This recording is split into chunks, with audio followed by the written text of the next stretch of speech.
سلام بچه ها، امیدوارم خوب باشین. من اومدم با معرفی یه محصول دیگه که خودم امروز برای اولین بار تستش کردم.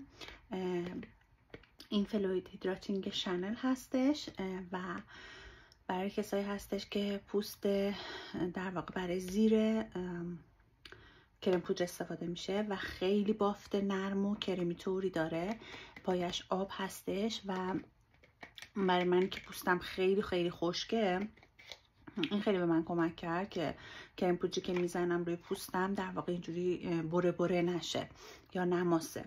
یه بافت کرمی طور داره. اینجا میتونم تکسچر محصول رو بهتون نشون بدم. حالت کرمی ببینید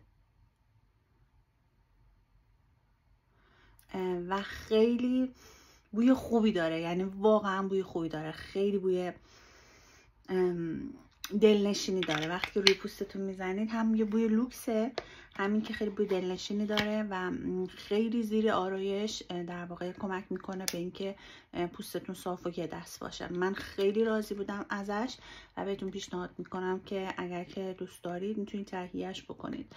قیمتش هم به دلار بخوام بهتون بگم، قیمتش $70 هستش و خیلی چیز خفنی بود. من خیلی لذت بردم بخاطر اینکه پوستم خیلی خشکه و این به من کمک کرد که در واقع کرم پودر روی پوستم خوب بشینه.